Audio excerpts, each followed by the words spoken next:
Yeah, just Yeah, okay. Take your time, Manu. कहाँ से लेना है? हाँ? हाँ तो कहाँ से लेना है? बोलो आप मेरे इसमें से लेना है। हाँ तो व्हाट्सएप पे भेजेंगे।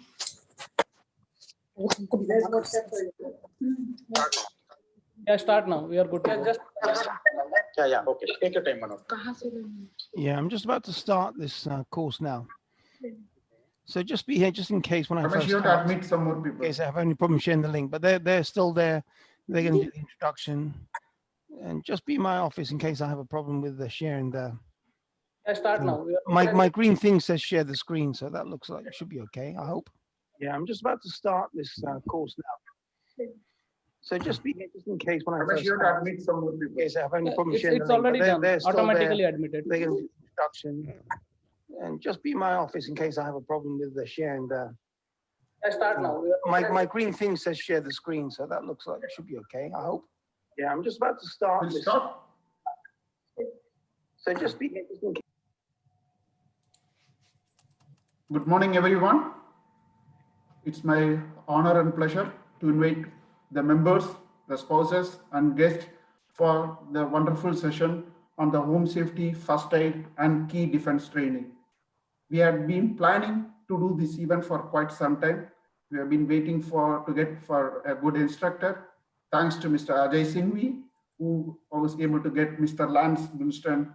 Yes, he is the senior instructor and verifier in Gulf Technical and Safety Training Center.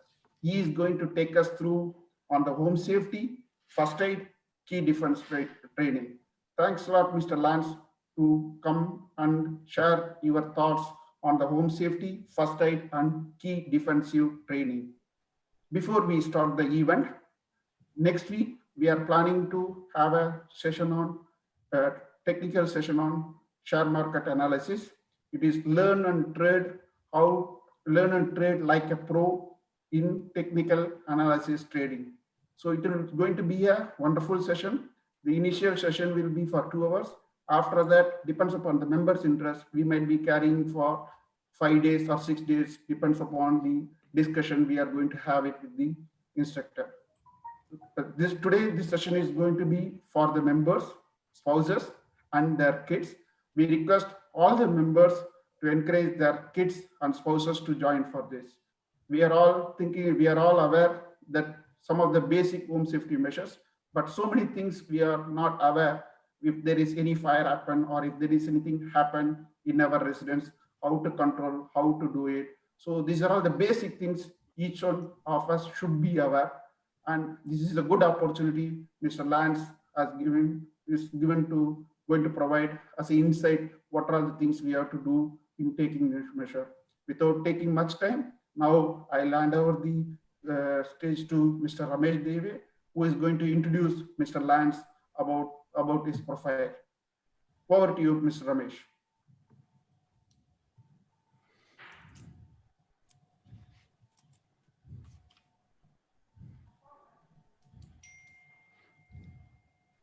One second.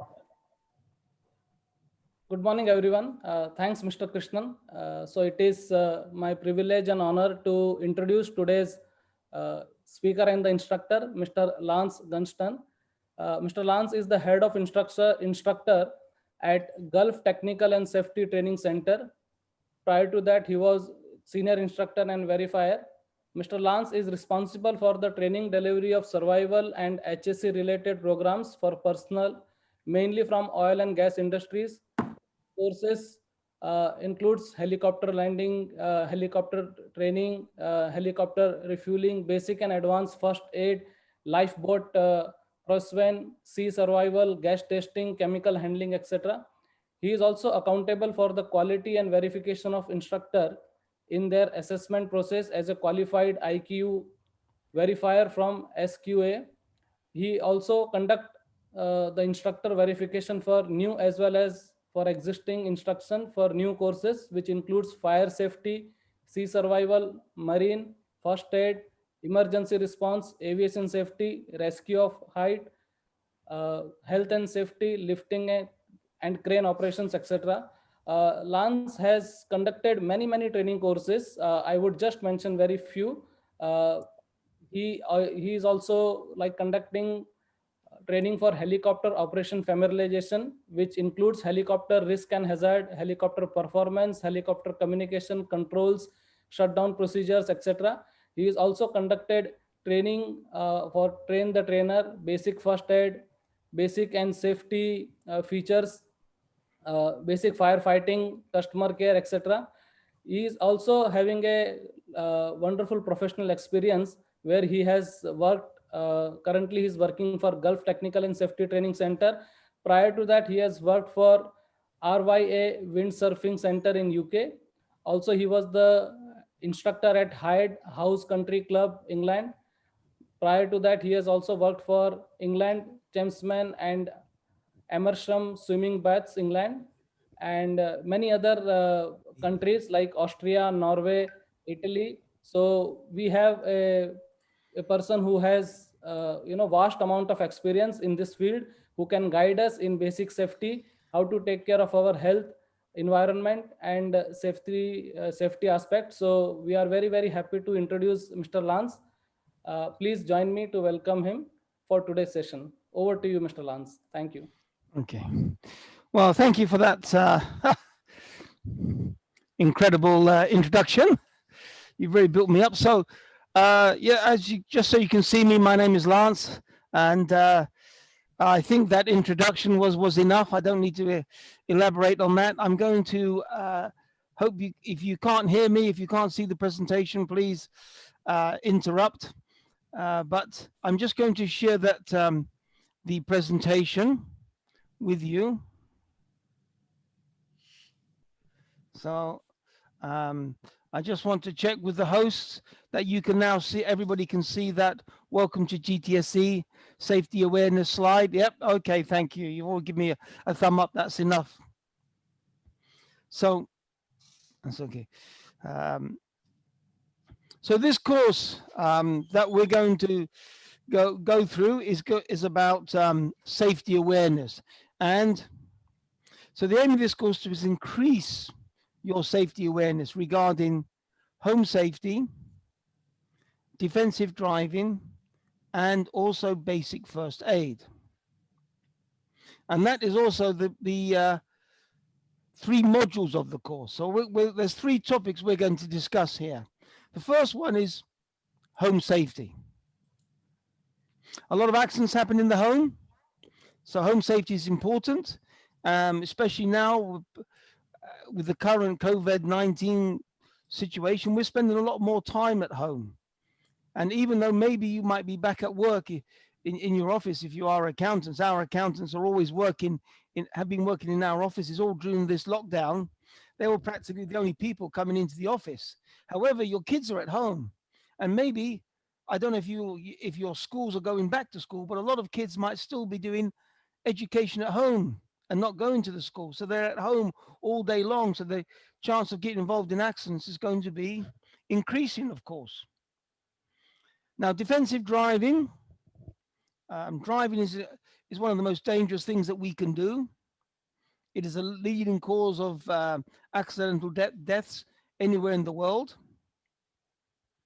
And then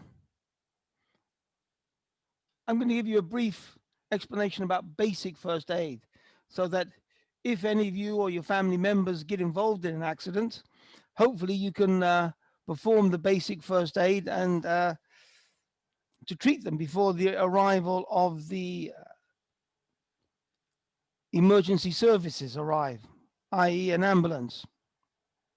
So the first topic I'm going to go through is the home safety. But here's just a look at these statistics here. I think most of you accountants are Indians. I think this is an institution of Indian accountants. So this is the accidental deaths in India. So that means people dying by an accident, not by things like cancer or heart attacks, but dying prematurely because of an accident. So you've got natural causes of death, earthquakes, floods. This always creates a big publicity on the news whenever we see an earthquake or a flood. But only about 7.4% of the deaths accident are from these natural causes. It says there's 17,366. So less than 10% are natural causes. That means more than 90% of the deaths are caused by us, accidents created by human beings. So electrocution is only about 1.25%. Explosions is only 0.3%. There was an explosion at KFC, a gas explosion. I think some Filipinos were killed, about maybe 3 Filipinos, I believe, killed in that accident. It creates big news, but very few people killed in explosion. Now falls, people falling, 3% of deaths. Now fire's a bit more. We've now got 10% of deaths by fire, another 10% of accidents of deaths by poisoning, but road accidents, 34%. So the biggest cause of accidental deaths are road accidents. Okay. When we talk about road accidents, that's not just people getting killed in the car. That could also be the pedestrians walking across the street getting killed. And there's other accidents, 33%, too many to describe here. But as you can see, the biggest cause of deaths are traffic accidents. But that doesn't mean that home safety is not important, because these are deaths. You could also get an accident at home where you could be injured. You know, you might have to go to the hospital to have stitches because you've cut yourself. And sometimes these injuries could be very severe. If you fell and you damaged your spine, this would be a life-changing industry. You might be in a wheelchair for the rest of your life. You might not be able to do your job and work and pay for your to support your family. So that just shows you that the road accidents is actually the most worldwide cause of deaths, not just in India, but worldwide. It is the #1 cause of deaths. It causes more deaths than wars, anything else put together. Even COVID-19, more people dying in road accidents than COVID-19. Now, home safety,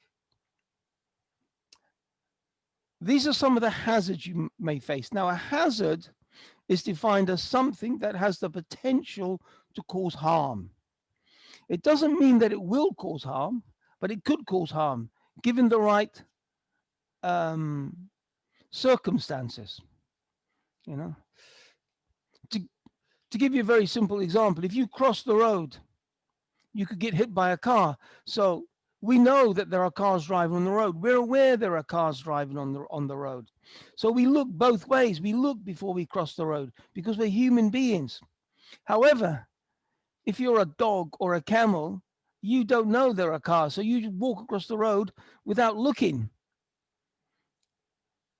And then you could get hurt. So the most important thing is to be aware of the hazards. Only if you're aware of hazards can you then take precautions. So in the home, these are some of the main cause of accidents. So slips, trips, and falls. Very common cause of accidents. Fire. It's a big cause of deaths in the home as well. Then we have electric shock. Also, electricity can cause electric shock, but it can also cause fires as well. And poisoning, like I said. So probably fire and poison are the most cause of deaths. So we're just going to briefly take a look at some of these hazards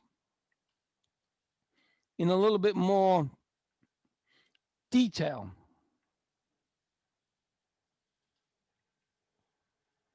Now, so falls, slips, trips, and falls. Now, you could fall at the same level.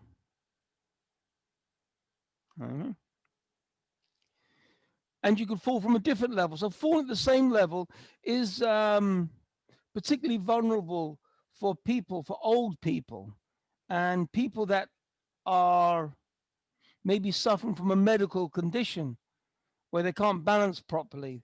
They've people that are weak, maybe they're recovering from something like a heart attack or something like that. They're more vulnerable to falls.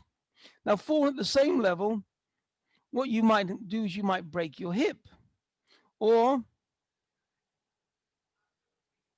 you might fracture your wrist when you try to put your hand down to prevent yourself from falling. So a lot of these falls at the same level is because you trip over something, or because the surface is wet and slippery. Now, falling from a different height means falling from down the stairs, for example. So falling off a chair. Some people are using a chair to pick something up from a height, from a cupboard, from the top cupboard. Sometimes when you're doing DIY, you're changing a light bulb or you're going up a ladder. Also, another major cause of death is when people fall from a balcony, especially children. They're playing on the balcony, they're curious. And we've had a few accidents like that in the UAE where kids are falling from a balcony, even falling out of a window. So these falls can be maybe fatal if it's a head injury, but they could also be life-changing because you've damaged your spine. You might be not able to walk for the rest of your life. So falling from a height can be very, very dangerous.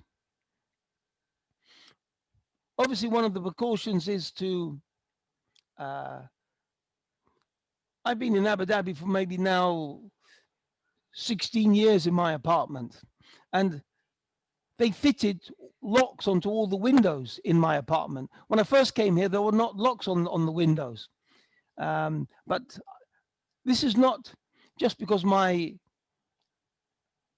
apartment is conscious about safety.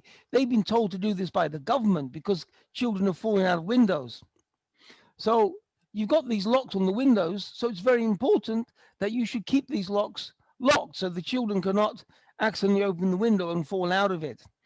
And balconies should have railings to prevent people falling over by accident. But what you got to is not allow the child to go up to the level of where the railings on the balcony, like having a chair next to the edge of the balcony, so he can get to that height where he could potentially fall over. Now, slips very often happen because of wet surfaces, particularly in the bathroom and the kitchen, because the floors are tiles there. But we use a lot of the apartments have tiled floors everywhere, but particularly in the bathroom, you got water from the shower, and in the kitchen, water from the sink, or you spill water when you're boiling, you're cooking something. So the floor can be very wet and slippery. So what can we do here? One is to clean it up, mop up whenever we get the wet floor. And especially in the bathroom, it's a good idea to have these anti-slip rubber mats, because that will help prevent a lot of slips, trips, and falls. And in the bathroom, particularly if some of you might have your parents living with you, they might be old, not so steady on their feet. You might have these special handrails in the bathroom, so they've got something to hold on to. This will greatly help to prevent slips, trips, and falls. So sorry, slips. Now trips happen because we trip over something. So often bad housekeeping, leaving rubbish around. You can see the guy here, he's tripped over an extension cord. So when we're doing our DIY work, but also kids' toys, kids are just playing with their toys. They just leave them everywhere, especially if those toys have wheels on them, like a car or a skateboard. You step on that, you fly over it. So you might not see these tripping hazards. They weren't there before. The kid just moves his toys. You come through the door and trip over it. So one is good housekeeping, cleaning up, making sure we don't leave these tripping hazards lying around. For the kids and their toys, it might be a good idea for them to play with their toys in a certain area. Don't play in the corridor, because you might go from the kitchen to the corridor through to your lounge. Let them play in a safe area where it's not going to affect other people. Is one of the main things here. What did I do? Now, cuts and bruises. We get a lot of cuts and bruises in the home. So especially in the kitchen, when we're cutting with a sharp knife. So knives and can openers and any kind of sharp opening implement can cause a cut. So obviously take care when we're cutting. We're not going, when we're cooking, cutting stuff like you see here, tomatoes, vegetables, we're not going to be wearing protective gloves. We're going to be doing it with bare hands. So just be careful when you're cutting with a sharp knife. So the knife should have a good non-slip grip on them. And don't use the knife if it's wet or your hands are wet, because that could cause the knife to slip. And also be careful when you're washing your knives in the sink. You can cut yourself. So it's a good idea to keep your sharp knife separately when you wash. When you do your washing, maybe you put the dishes in the wash and the knives and fork that you use to eat.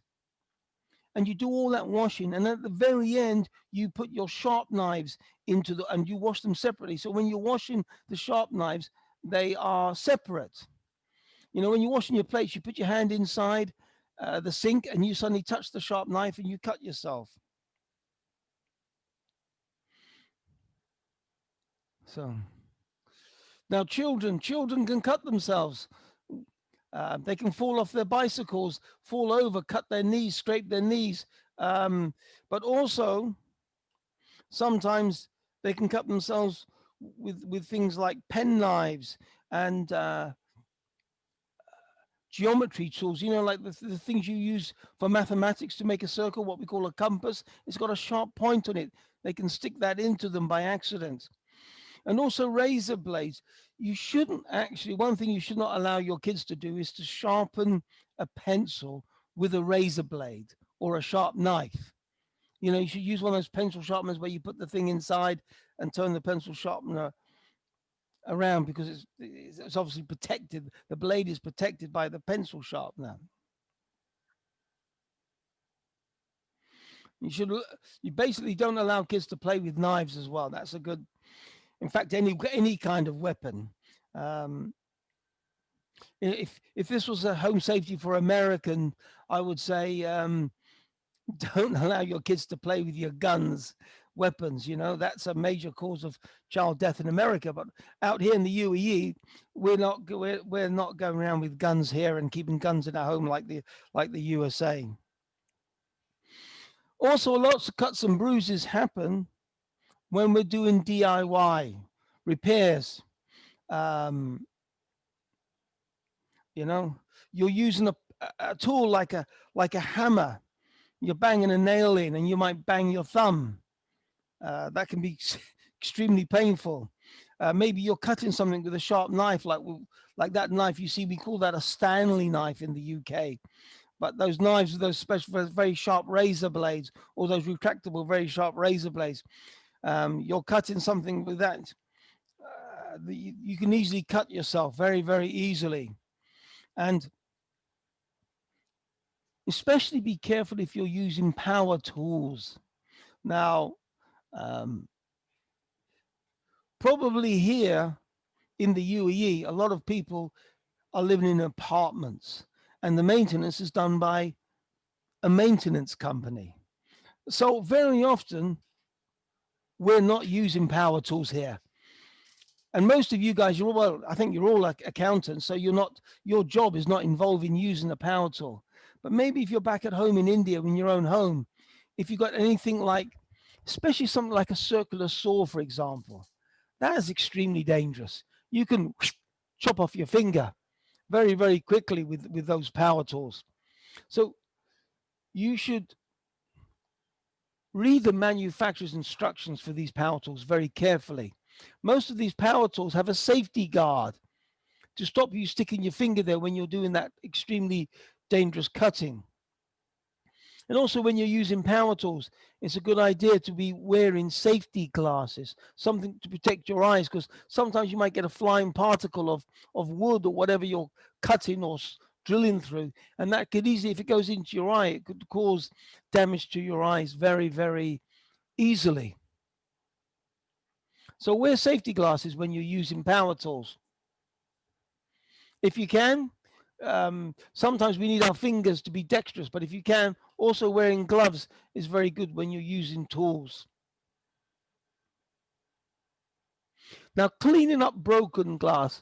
At some stage, we're going to drop a glass and it's going to shatter everywhere, and there's going to be broken glass. A lot of people cut themselves when they just simply try to clean up the glass. So the golden rule is that you should never try to pick up the glass with your bare hands, like you see in the picture. Use a broom, a dustpan, and a brush. Sweep it up. Okay, sweep up that broken glass. And once you sweep it up, as you're sweeping up, also use footwear. A lot of people are walking around in the apartment in bare feet. They take their shoes off when they enter the home, in the hallway, or just as you enter the apartment, and they're walking around barefoot. So put your shoes on or slippers on and sweep the grass up with a broom and brush. And once you've swept it up, don't just put that broken glass into the same trash bin as all your rubbish. Because what happens is you throw that broken glass into the rubbish bin, and then you throw other rubbish inside it. And when you pick that rubbish up, that glass just breaks through the plastic and everything falls over, and then people get cut again. So it's a good idea to put that broken glass into a separate plastic bag, put that plastic bag inside another plastic bag, and then dispose of it immediately. Carefully put it down the chute, but hold it by the end of the plastic bag and dispose of it immediately. Don't leave it in your normal rubbish.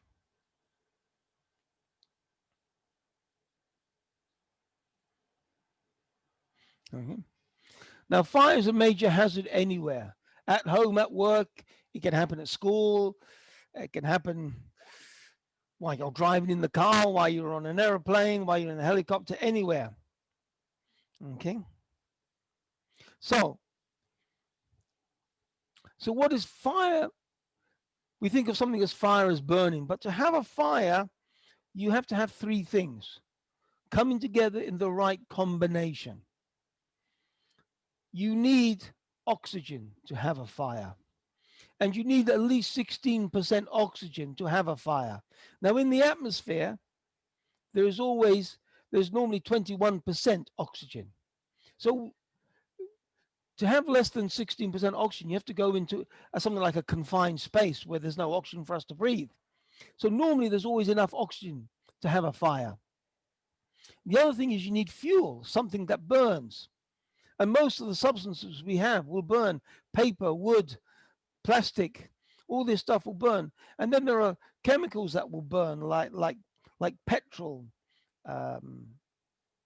alcohol will burn. And then you've got gases that burn. We use gas to cook. So there's always fuel all around us. But the third ingredient is the heat. Often the heat is the magic ingredient to start the fire. The paper won't catch fire. I've got paper in my office. You're accountants. You have a paper, probably. I know you mostly use computers now. But your paper sitting on your desk, it's not going to catch fire until you give it sufficient heat. So that's often the magic ingredient that we need to have a fire. Now, some of the common places where you might cause a fire is the kitchen.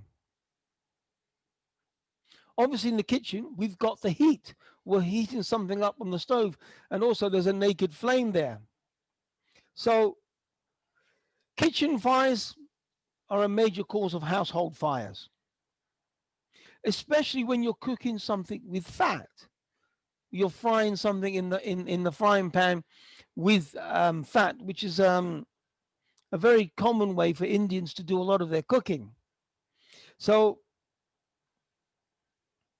one of the golden rules is never to leave your something on the stove unattended, i.e. you put something on the stove and then you go off to have a shower or something like that, or you go to watch TV. You should always be in the kitchen when you're cooking something on the stove, especially if it's in the frying pan, if it's involving fat. Now, sometimes you might leave stuff in the kitchen, like in the oven for 20 minutes, 30 minutes, or something on the stove, simmering in boiling water. This is not so dangerous, but it's a good idea to have a timer. You know, you in your mobile phone, you got a timer, so it sets an alarm off after 20 minutes. Maybe you go and watch TV, but then you fall asleep, and that thing simmers away until there's no water. Then the pan overheats and we get a fire. So use a timer if you're leaving it for a long time, like simmering or baking in the oven. Now, one of the major causes of fire anywhere is smoking. Okay. So, I'm just going to say, I can't put out the videos. So smoking,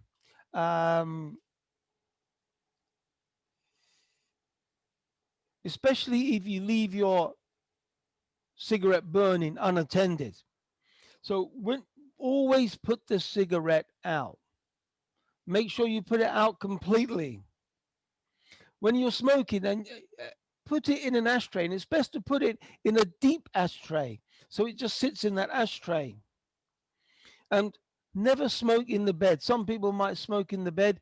The real danger is they fall asleep and drop the cigarette on the bed. The mattress is very flammable. Once it catches fire. So even in the sofa, you know, you can still fall asleep. So be very careful when you're smoking. No. Now, another major cause of fires are heating appliances. So particularly in cold months, these heating appliances can cause fires. Now, maybe you're not going to use heating appliances so much in this part of the world, but maybe back in India, in certain regions, it can get cold in the winter. So with heating appliances, we must keep all flammable materials about 3 feet or 1 meter away from these heating appliances.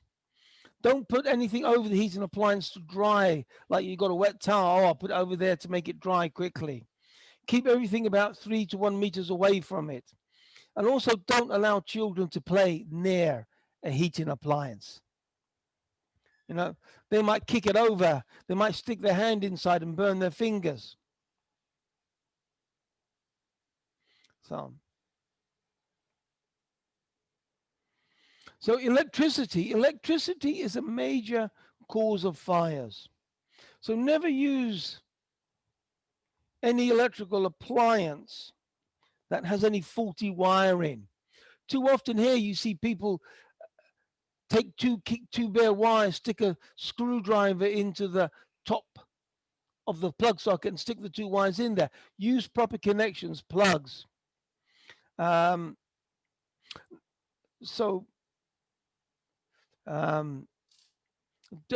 your main appliances like your fridge and these appliances and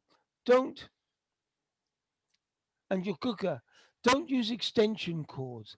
Plug them directly into the plug socket. And overloading plug sockets is a major cause of fires. Particularly any appliance that has a heating element involved in it. So if you have something like a kettle or an iron, these items have heating elements in them. Now, a lot of your computer does not take a lot of electricity. Your mobile phone, when you're recharging it, might not take a lot of electricity. So for example, your accountant, you might have a computer in your office and you might have a printer connected to the same plug socket. You know, they don't take a lot of electricity. But if you have a kettle and an iron, just 2 appliances like that, and you stick those into the same plug socket, it takes a lot of electricity. It draws a lot of electricity, and this will create a lot of heat, which will cause the plastic to melt. And that's how fires start. Normally, Years ago when I was a kid, we used to have fuses in the plug. You still have them, but you can't see them now. But we used to be able to see the fuse, and it will say this is a 13 amp plug, and then you have a 5 amp plug. So the higher the amps, anything with a 13 amp plug, basically, you should not put two appliances into one socket. And also don't allow the cables to be damaged. You know, if you put a cable through a door, you shut the door, it can kink the cable and damage the cable.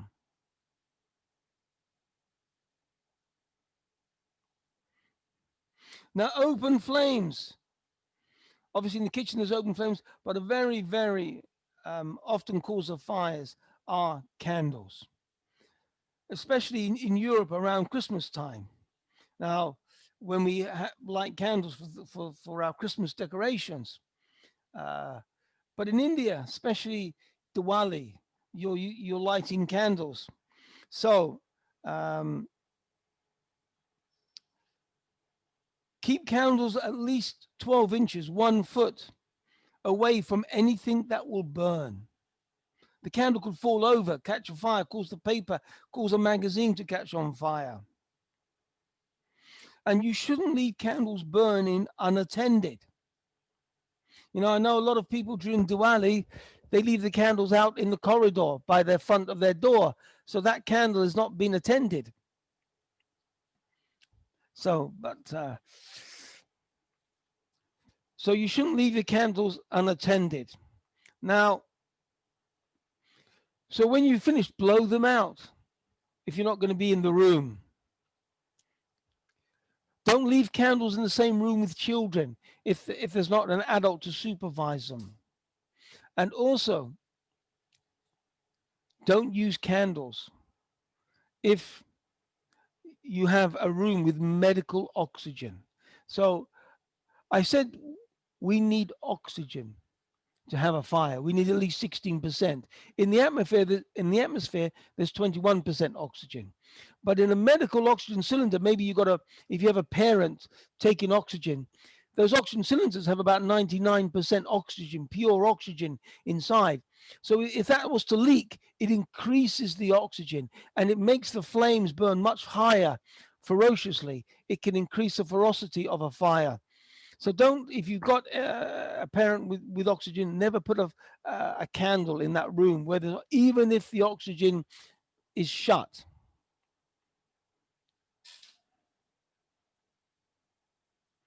Yeah. Now, beware of flammable combustible materials, things that will burn. So things that burn, like liquids, like paint thinners, for example, burn very quickly. Alcohol burns very quickly. So if you spill that onto a can, boom, you know, you got candles during your Diwali and you're drinking some whiskey. If you spill the bottle of whiskey over the candle, boom, a fire can develop very, very quickly. So be very careful with combustible materials. Don't leave them near something like a heater or something that is producing any kind of heat. And playing with fire is very dangerous, especially for kids.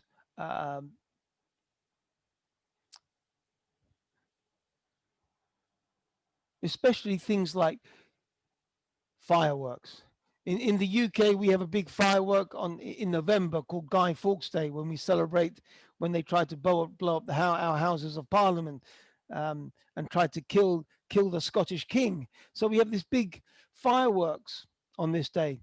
And when I was a kid, we often used to go and buy fireworks in the shop.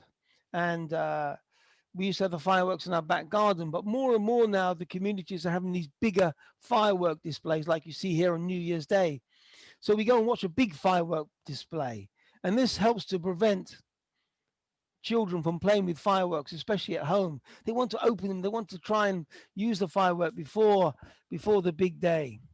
So just be careful with things like sparklers and any kind of fire. And also, kids like to play with things.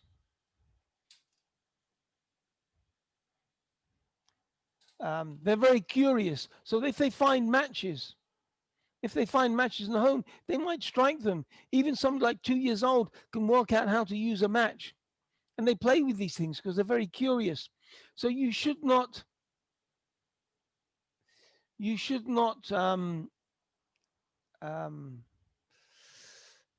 leave matches or anything flammable where kids can grab them. It's best to keep them up high, out of their reach.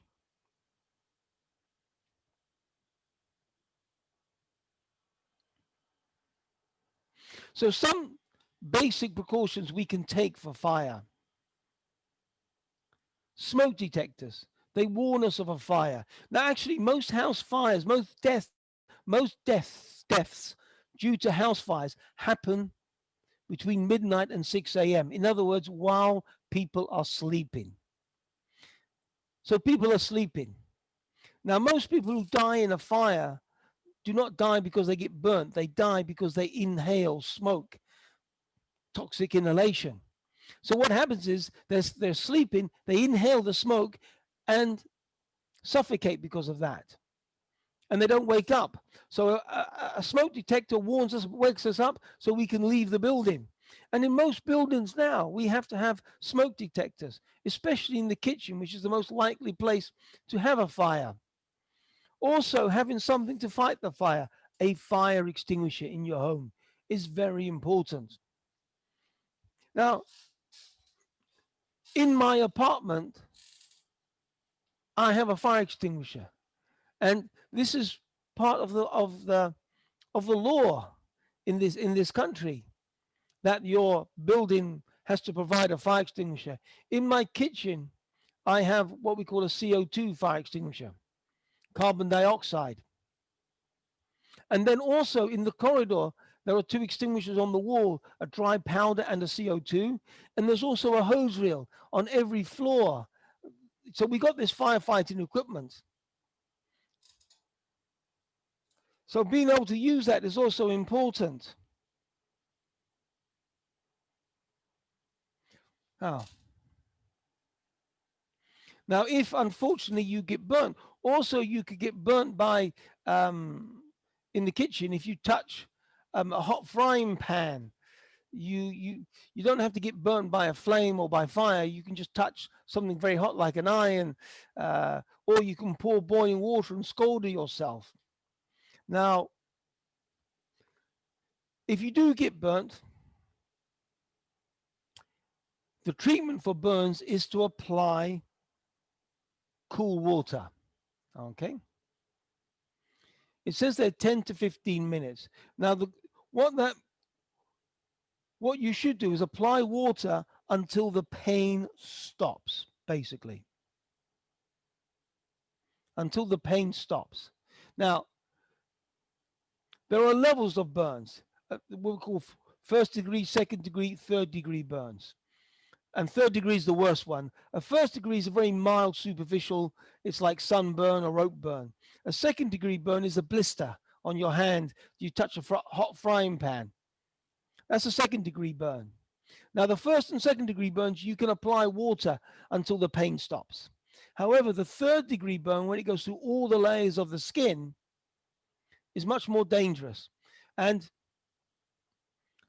the paramedics say that if it's only a small part of the body, like the hand, you can apply water until the pain stops. But if it's a large part of the body, like it's your chest, you should only apply water for less than 2 minutes, not more, because then you can put the person into hypothermia, where they suffer from cold. And then when they get to the hospital, there are two conditions, the burn and the hypothermia. It's better if they just have one condition. Okay. So keep applying cold water. You can cover the burn to risk the minimize of infection. Something like a clean bed sheet will work. If it's a severe burn,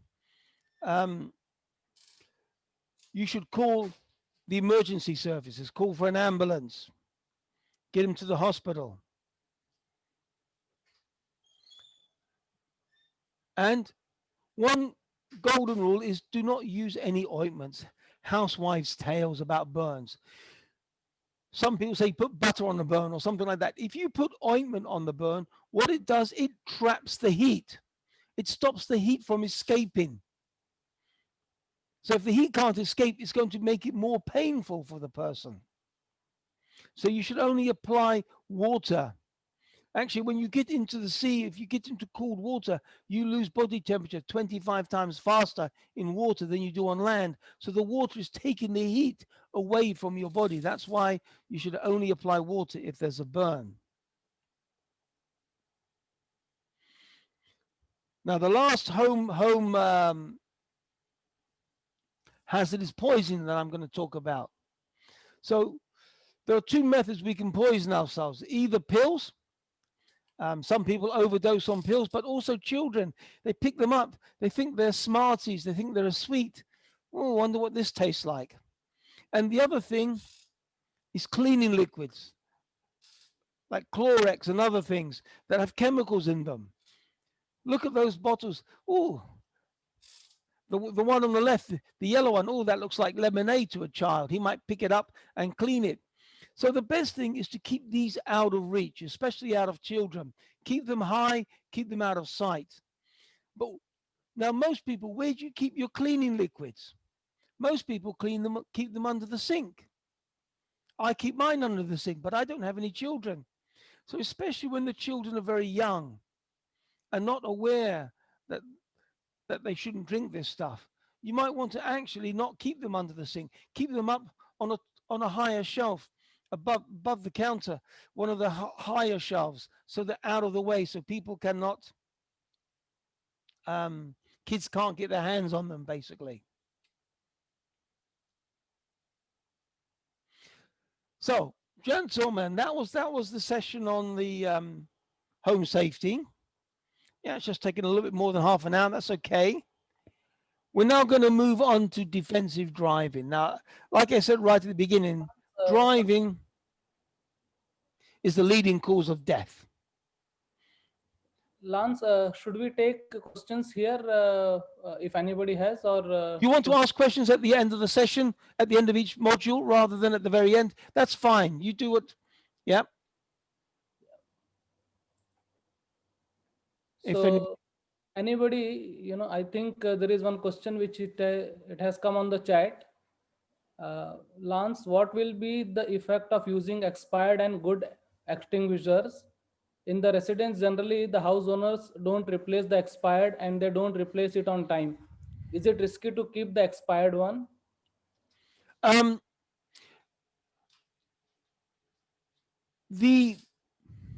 The danger with a fire extinguisher, if it's expired or not maintained, is that when you use it, when you come to use it, and this is a very rare thing, is that it could explode. So, and what could explode is at where you got the cylinder at the top, the thing might shoot up. Okay. So when we teach people at training centers like at GTSC and other centers, we teach people how to use a fire extinguisher. We tell people to do a pre-test. So I don't know if people can see me, or are they still seeing the screen? So when you do the pre-test, you should put the extinguisher on the floor, and you should stand to the side of the extinguisher, and you should squeeze the handle and see if the stuff is coming out first. So that checks that the thing doesn't explode. It's not going to. If I hold it here in front of my chest, it could come up and hit me in the face if it does explode. So one of the things you can do is do a pre-test before you use the extinguisher. But obviously the best thing is to make sure that that fire extinguisher should be inspected every 6 months.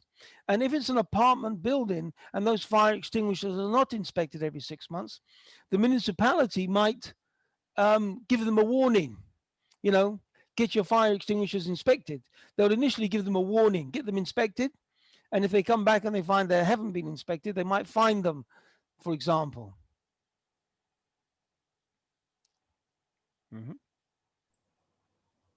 Okay, thank you, Lance. There is another question from our member, Mr. Anant S.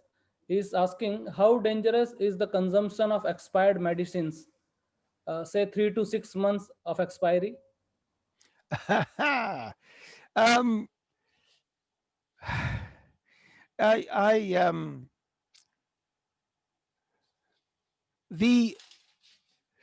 This is, officially, you should say, don't use expired medicine, would be the official answer.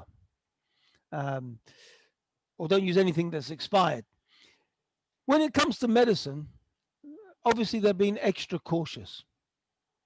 Now, the US military did a survey, a study on medicine, because they are buying a lot of medicine and just throwing it away. Millions of dollars just being thrown in the rubbish bin because these medicines are not being used. And they did a survey and they found that most medicine actually lasts twice as long or 3 times as long as what it says. So if it's like a 2-year validity, it'll probably last 6 years, particularly if it's a pill.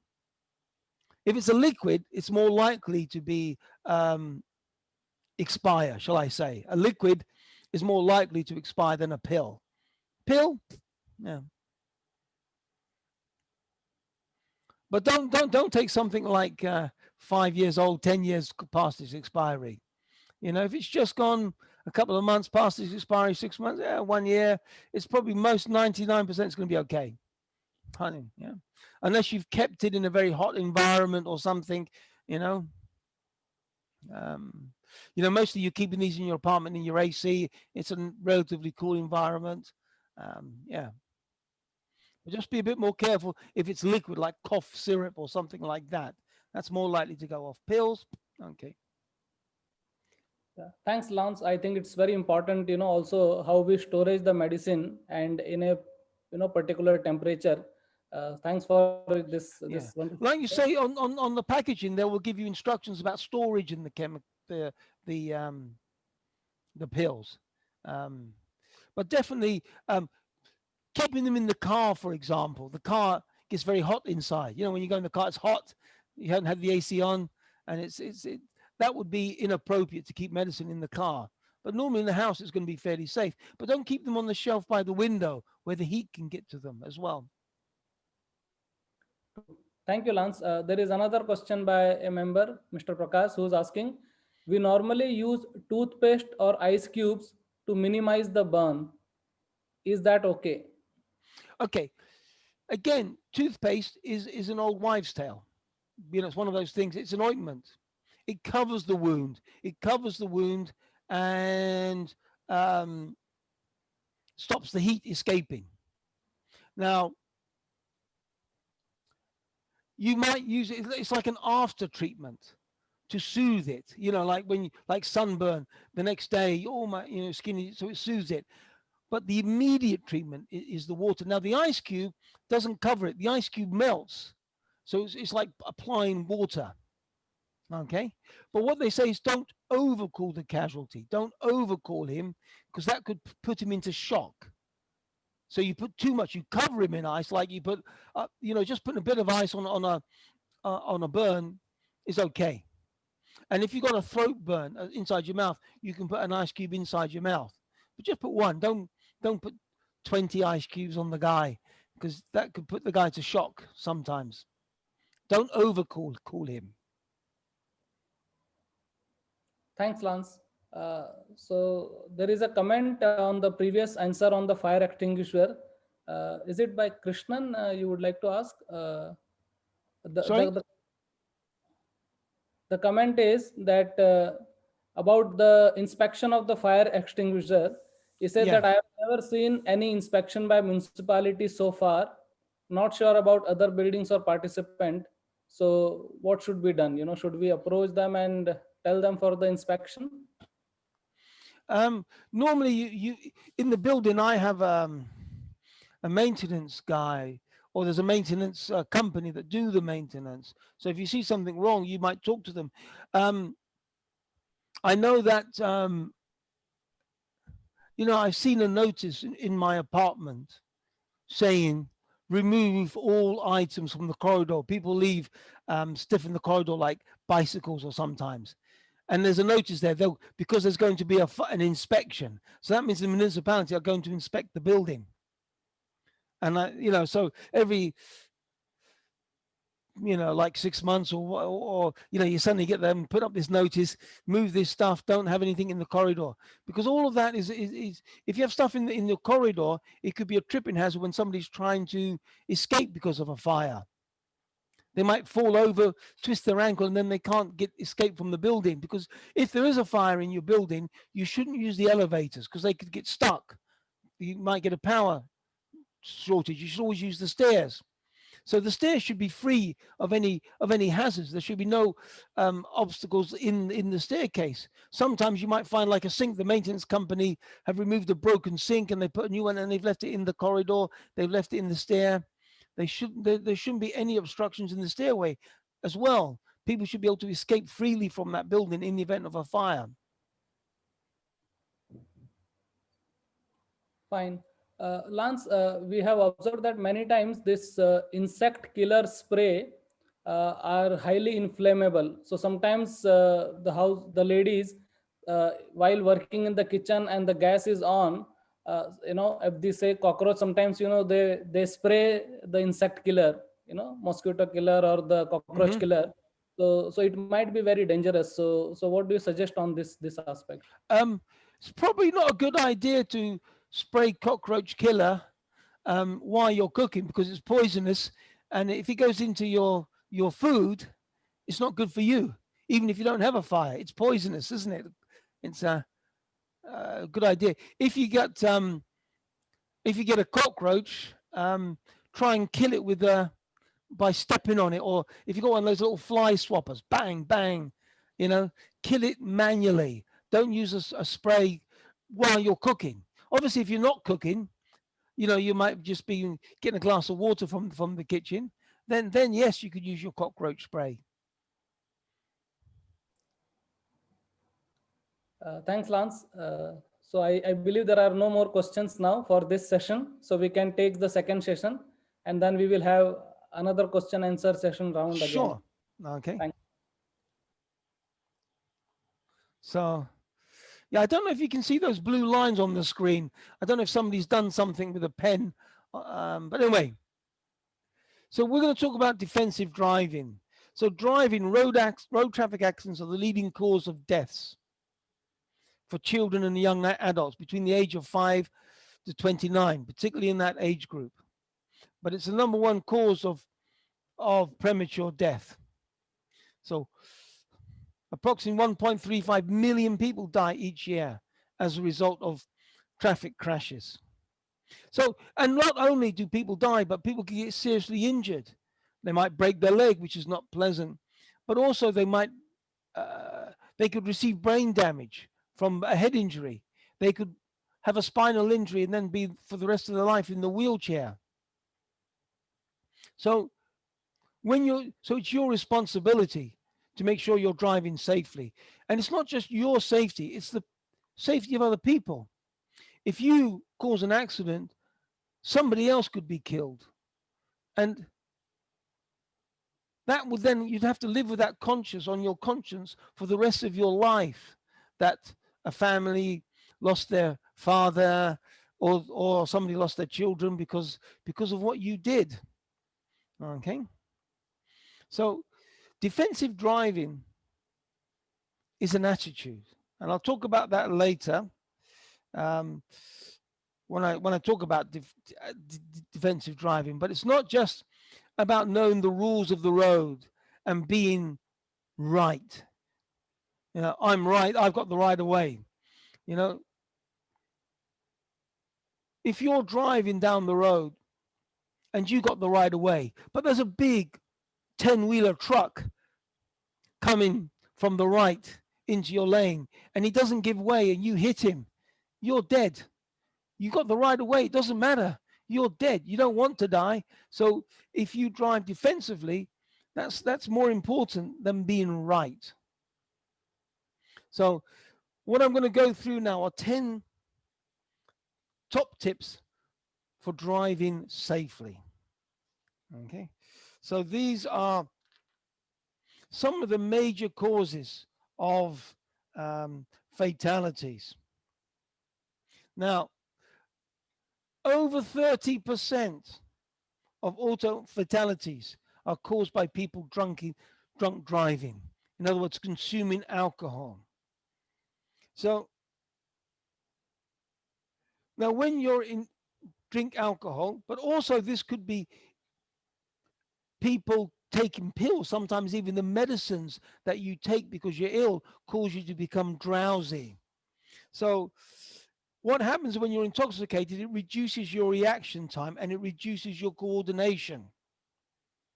And it can also lower your inhibition. You might take more risks and drive more dangerously when you're drunk. Okay. And in most places, to drink and drive is a crime.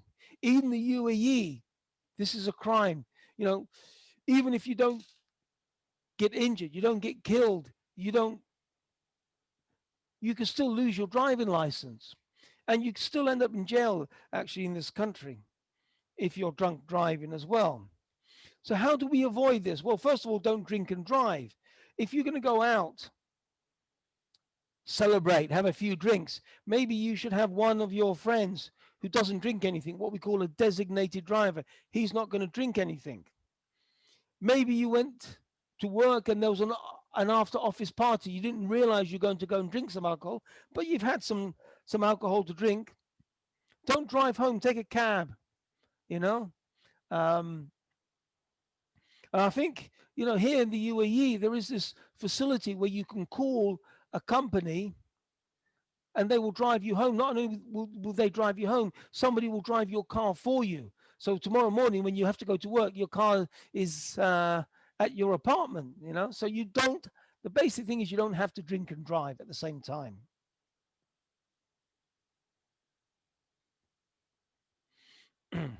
Now, the second top tip is don't speed, okay? There's an old campaign, speed kills, okay?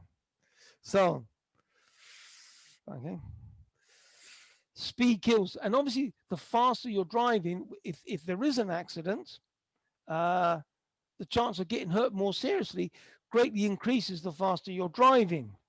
So, but also when you're driving above the speed limit, there's a reason why they have these speed limits. Your reaction time, the time that you can react is decreased because you're driving, you're going to come to that hazard much more quickly and you've got less time to react. And if somebody does something else, you've got less time to react because you're going too fast. Now,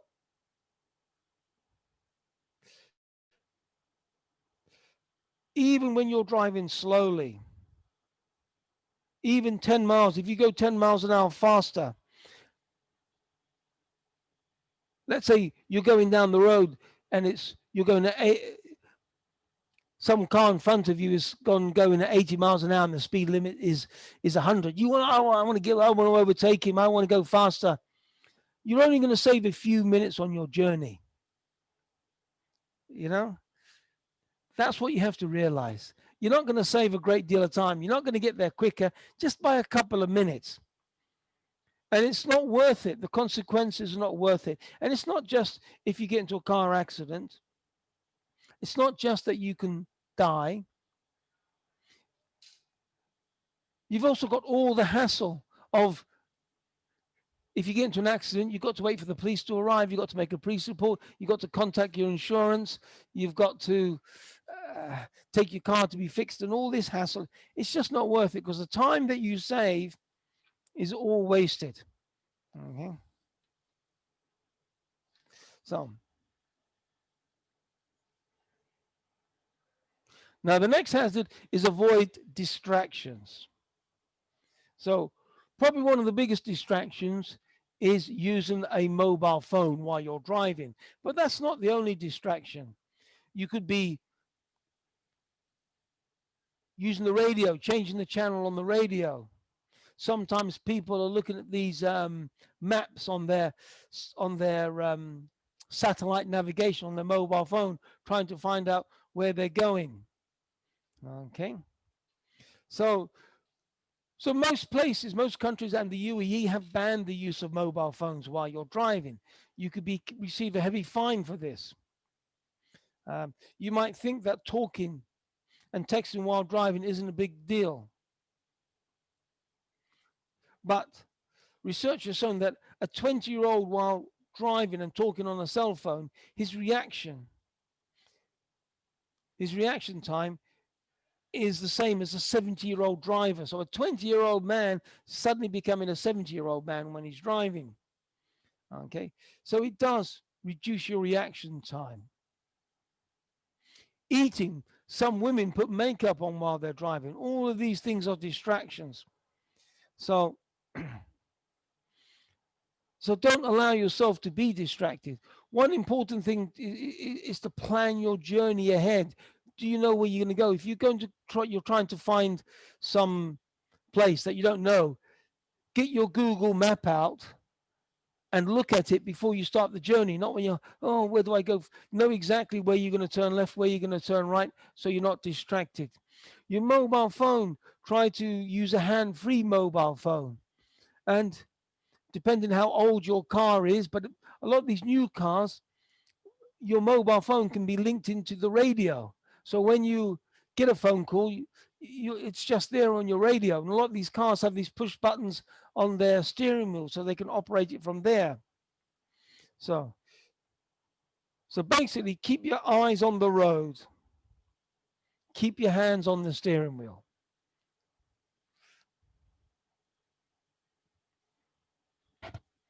So don't drive drowsy, okay? So falling asleep at the wheel. Obviously, if you fall asleep at the wheel, what's going to happen? You're going to go off the road, okay? So a study showed that about 20% of all accidents involved people falling asleep while driving. Okay, even on a straight road, eventually you will drift off the road. And maybe you hit a crash barrier here in the UAE. Maybe if this is back in India, you might go off the side of the road, fall down the ravine over the side of a mountain, which could be very fatal. Okay, you could go off the side of the road and hit a pedestrian as well. So, and then you have to live with that for the rest of your life. So you're driving, you feel tired, you start to yawn, you think, oh, there's nothing of it, I'll keep driving, I've got to get back home. The first thing is, it's always best to get a good night's sleep. Get 8 hours sleep, especially if you're going to be doing a long journey. And when you're driving, as soon as you feel tired, take a break, stop. Just get away from the car and get something like go stop at these petrol stations along the way and get some coffee and just take a little walk around, try to wake up a bit. And especially if this is a long journey, you might want to just take a nap for like somewhere.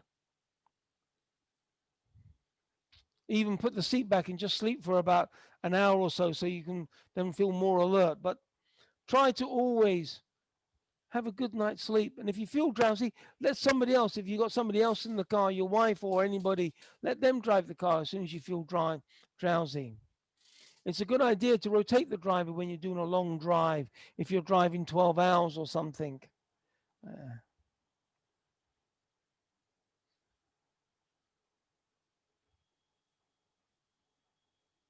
Yeah.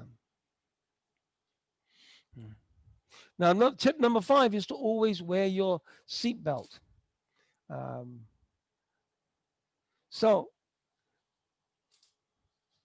I can remember in the UK when it was not law that you had to wear a seatbelt. Now, my dad always wore a seatbelt, even before it became the law. And when it became the law, a lot of people started complaining, I don't need a seatbelt, I'm not a dangerous driver, I'm all right, I've never been in an accident. But seatbelts save lives. If you wear them properly, they prevent you from being thrown around inside the car if you ever get into an accident. And worse, if it's a bad accident, sometimes people can get thrown right through the windshield, flung completely out of their vehicle, and have severe injuries, fatal injuries. And it says here a staggering 70% of fatal crashes between the ages of 13 and 15 weren't wearing seatbelts. So that's children, maybe children sitting in the back of the car. How often do you see kids in a car driving down the road with the children jumping up and down in the back seat? So not just you wearing your seatbelt, make sure that all your passengers and especially your kids are wearing seatbelts. You might just have to slam on the brake very suddenly because somebody in front of you does something sudden. You slam on the brake, bang, your kid comes flying into the seat and gets a head injury. Okay. So it says, everyone has tells you these horror stories about people that were killed in bizarre freak accidents in which they would have lived if they hadn't been wearing the seatbelt. But most of these stories are not true. They're just exaggerations. They're just legends. The overwhelming majority of car crashes, you have a much greater chance of surviving if you're wearing a seatbelt. Even at low speeds, when you're driving in the city of Abu Dhabi, where the traffic lights, you go from one traffic light, you stop, you go from one, you go in less than 30 miles an hour. If you have an impact, the injuries can be severe. You can be thrown through your windscreen. You could get severe head injuries if you hit the dashboard or the steering wheel without a harness. You can get broken ribs. And obviously, the higher the speed, the more serious this injury will be. So always buckle up and make sure your passengers buckle up and make sure people in the back buckle up. And with children, it's always a good idea to have these special child safety seats for children.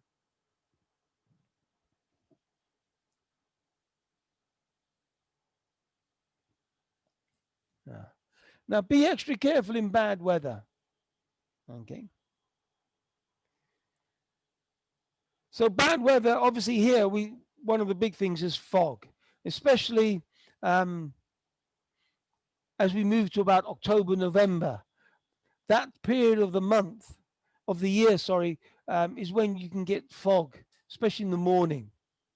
Now, obviously, bad weather could mean snow, ice, but also rain, the monsoon season, if you're driving back in India. So you need to be extra careful when you're driving. And you need to use all the other tips. So drive below the speed limit. Don't just drive at the speed limit. You might need to reduce your speed.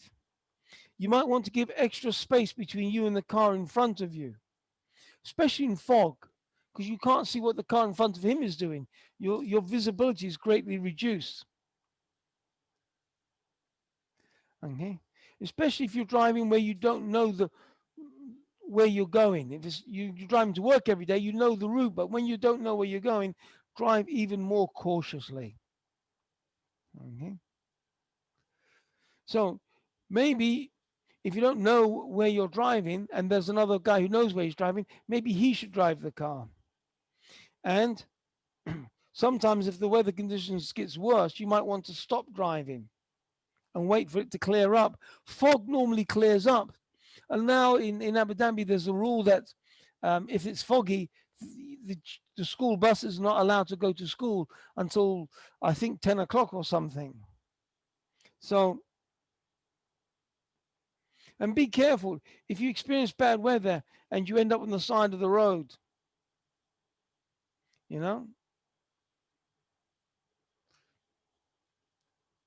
be careful because other people might not be aware that you have stopped. So whenever you stop on the side of the road, you should put on your hazard warning lights. Those amber flashing lights, you should actually only use them when your vehicle is stopped. Too many people in this country put on their hazard warning lights when the traffic is slowing down. If you're driving along a normal road and there's a block up of traffic, the traffic is getting chock-a-block, people start flashing their hazard lights. You should really only use your hazard lights when you're on the side of the road. It warns people that your vehicle has stopped. There's a hazard here. And a lot of people when the visibility is reduced, they follow the car in front of them. And sometimes they get too close to that car. They think, well, if that car is driving, it must be okay for me to drive as well. I can simply follow him. Don't let yourself do that. You might end up smacking into the guy because he suddenly stops too quickly.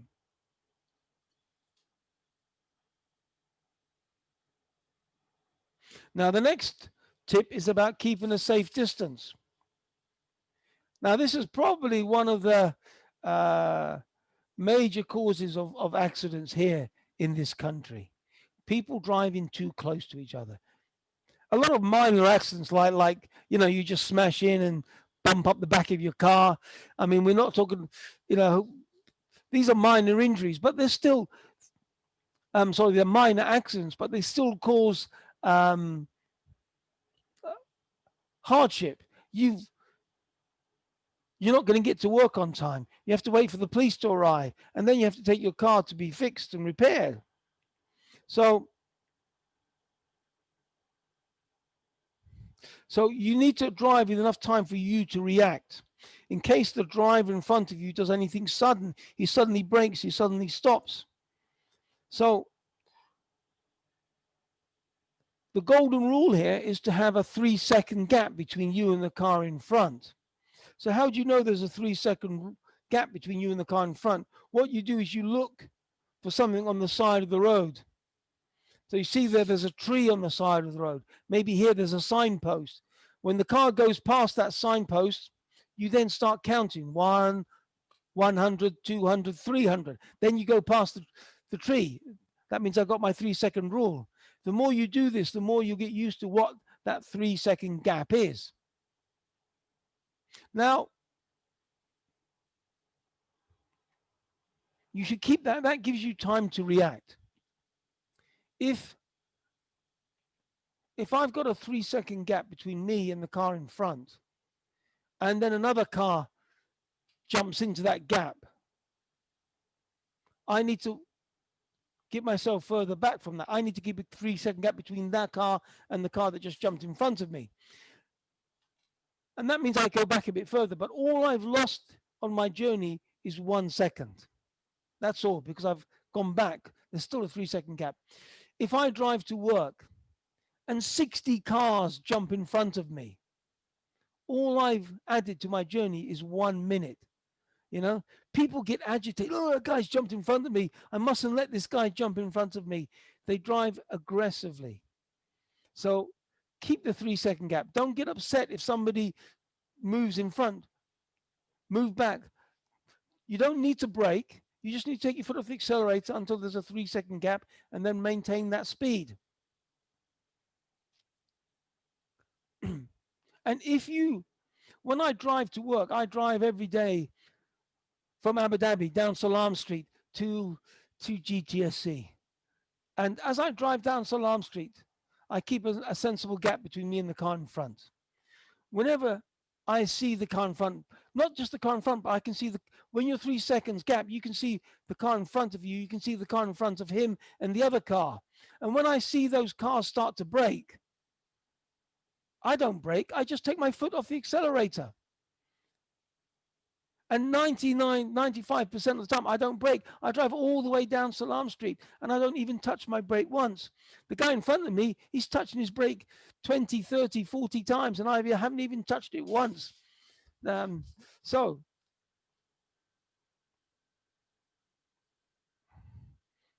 keep that distance. Practice keeping that 3-second distance. Okay. So we can't predict everything that the driver in front will do. And if you keep a safe distance between you and the car in front, you don't have to brake suddenly. A lot of these accidents happen when the guy hit the driver behind you. He might be driving too close to you. If you brake suddenly, he's going to smash into the back of your car. Now, it's his fault, and his insurance company has to pay for it, but you still have to go through all that shit of waiting for the police and all that trouble and taking your car to be repaired. Then you don't have your car to drive. But if you don't brake suddenly because you've kept that distance, it also helps to prevent the guy from behind you smacking into you.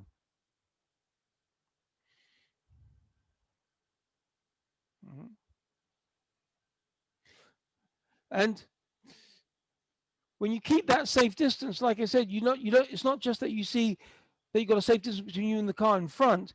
You can see the other car in front of him and the other car in front of that. And you can start to react, not when the car in front of you puts his brakes on, but when 2 or 3 cars in front of him start to put the brake on. You get a much more earlier warning of any hazard.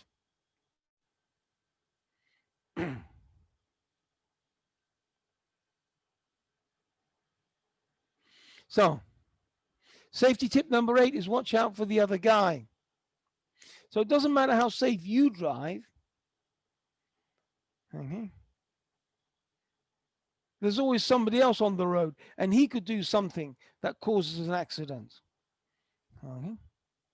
So we can control our driving, but we can't control the other person's driving. So one good rule is that you should assume that everyone else on the road is an idiot. Then you will drive as if they're idiots. So in other words, the guy might change lanes unexpectedly. He might stop unexpectedly. He might swerve. So a lot of these guys, for example, particularly here, what they do is they're driving in the road and they want to take that turn into the right, and they go all the way from the left very quickly at the last minute. So anticipate what the other guy could do when you're driving. So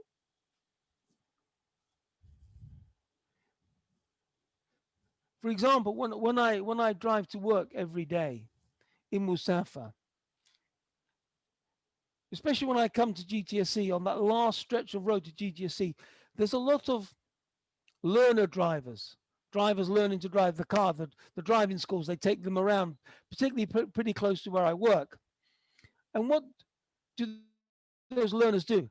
The instructor gets them to stop by the road on the right-hand side, and then do that bit where they check everything's safe and they start off again. So as you see a learner driver, you should expect that learner driver to maybe come to a stop. So way before he even stops, even if he doesn't stop, I pull over to the left-hand lane. So, because I know probably there's a good 70% to 80% chance that learner driver is going to stop. And if there's a car in front of me, between me and the learner driver, what's going to happen when that learner driver stops? That other car, he's suddenly going to pull over to the left to overtake that learner driver. So be prepared for the other guy. Okay. Sometimes you might see the guy's indicator is blinking. It might be blinking left, and you think he's going to turn left. He doesn't turn left, and the next minute he suddenly turns right. So just because he's got his indicator on doesn't mean that he's going to turn the way that indicator is showing. Maybe he turned left before, and he forgot to switch it off. Sometimes they don't switch off automatically. So this anticipating the other guy requires an awareness. Okay, so the more you check, the more you become aware of what the other guy can do. Okay, so this also leads to our next tip. Probably the most important thing is to practice defensive driving. Like I said at the beginning, defensive driving is an attitude.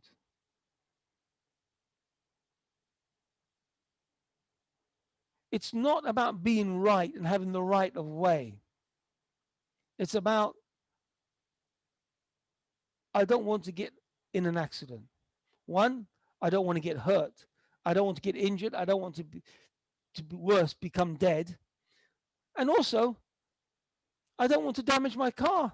It's going to cost me money to repair the car. If it's my fault, it's going to cost me a lot of money you know, if you haven't got full insurance. And if it's the other guy's fault, well, it's going to still be a lot of hassle to get that money from the insurance company. Let me tell you, even if the other guy is his fault, the insurance company will try to get out of paying the insurance claim if they possibly can do it. So one of the most important things in defensive driving is not to get upset when somebody does something stupid. Too many people get aggressive when they're driving. They're in that, when you're inside a car, you're inside a bubble. You think you're protected from the outside world. You're living in a little cocoon, and you think your car's going to protect you. You think you're the king of the road. You think everything you do is right, and it's always the other guy's fault. Okay. So always, you have to make an effort to drive defensively. And one of the biggest things is like I said, is that realizing that it's not going to make a big deal of difference to my time. It's only going to add a couple of minutes on my journey. That's all.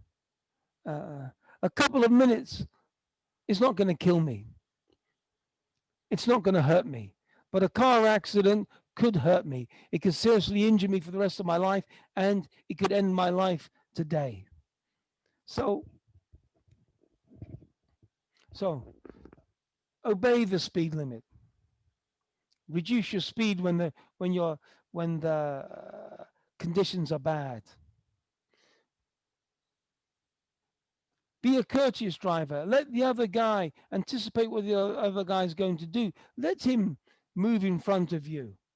You know, too often people try to close the gap so the guy can't get in front of me. Look at me.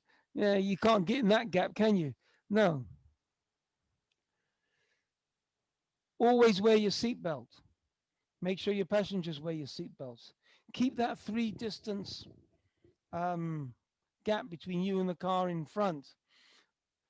Don't get too close, like tailgating. That always leads to eventually people smacking into the back of a guy. Eventually, okay. You might get away with it today. You might get away with it for a couple of years, but eventually you're going to smack into the guy in front of you if you don't keep that 3-second gap.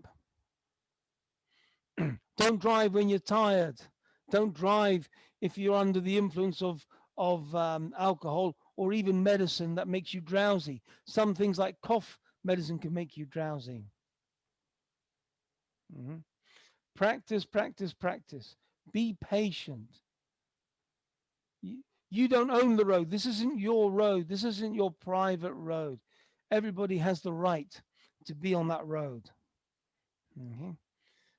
So defensive driving is also about being common decency, respecting other people as well. They have the right to drive on the road. And, you know, if you have a good, clean driving license with no traffic accidents, a lot of countries, particularly like in Europe, they give you, the insurance companies will give you discount on your car insurance. So it saves you money as well. Now, the last tip is to keep your vehicle safe. You know, have it well maintained. Check it regularly. Now, there are 2 key things for safety when it comes to vehicles. Your tires are in good condition and your brakes are in good condition. Okay. So all of these things, you know, when you take them for a regular service, they will tell you, they'll inform you, you need to replace your brakes. Maybe they might inform you that you need to replace your tires. Yeah. How often do you drive along the side of the road and you'll see a truck driver with a blown out tire, and you see him on the side of the road changing a tire? Well, it's not his vehicle. It's not his, you know, he can't be bothered to check the tires. He can't be bothered to change them. It's not his job. Now, he's changing a tire. Let me tell you, it's not much fun changing a tire in the middle of the summer in 44-degree heat. and 90% humidity, and then turn up for work late and all sweating like a pig. That's not much fun. Even if you're not in an accident, it's still not fun. So changing your tires on a regular basis when they need to be changed, changing your brakes, you know, is very, very important. And, you know, making sure your oil change, making sure your battery will start the car, making sure the water in your radiator is full, especially here in the summer. I've seen fires on a car fire on the side of the road. And one important thing are the windscreen wipers. You know, out here, the heat from the summer actually damages the rubber wiper blades very, very quickly. So we have to replace them quite regularly. Suddenly, we don't use our windscreen wipers. Suddenly, in the winter, it starts raining for the first time, and your windscreen wipers are going backwards and forwards, and you still can't see because they're not cleaning the windscreen effectively. I hate driving if I can't see clearly through my window. Mm-hmm. Mm-hmm. So make sure your tire pressures, also the tire condition, but also the tire pressures is something that you can check you should check them at least every month, that they are in good pressure and they're even, the pressure is even. So make sure your car's well maintained by a decent mechanic. If you can, go to the manufacturer's service agent. Okay. You know, if you can't afford the manufacturer's service agent, then very simply, don't buy an expensive car.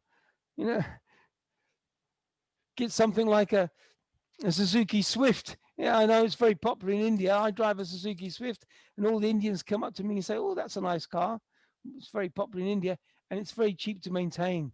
Don't buy some expensive big four-wheel drive SUV, blah blah blah.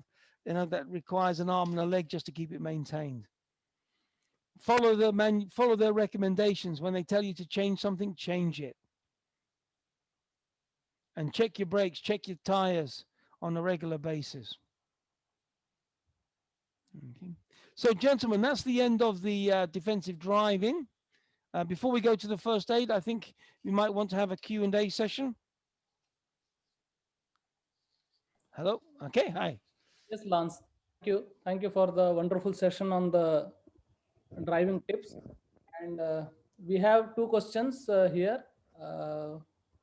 So I would like also member to ask if they would like to. One question I think is for the previous session. So Mr. Krishnan, are you there? In case you want to ask the question. Okay. Okay, so I'll ask. I think his microphone's on mute if it's Krishnan. Yeah. So good evening, Mr. Yeah, good evening, Krishnan. Mr. Good afternoon, Mr. Lance. Thanks for the wonderful explanation on the safe driving and the first aid. My question is Haven't done the first aid yet. My question is related to the first aid which you are talking about. Is it how safe is to use microwave when when you're using mobile also? Basically, most of the times when we keep something in the microwave on, we use the mobile also the close by. Is it so dangerous?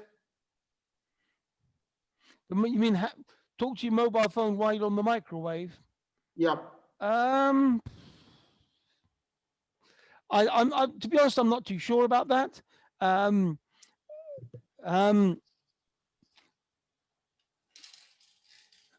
know it's better to it's better to maintain distance, but most of the times when we keep our coffee or when we keep the milk inside the microwave, so we keep the mobile on the other hand. Yeah, but normally with one thing in the microwave, you don't leave stuff there very long. It's only maybe less than a minute.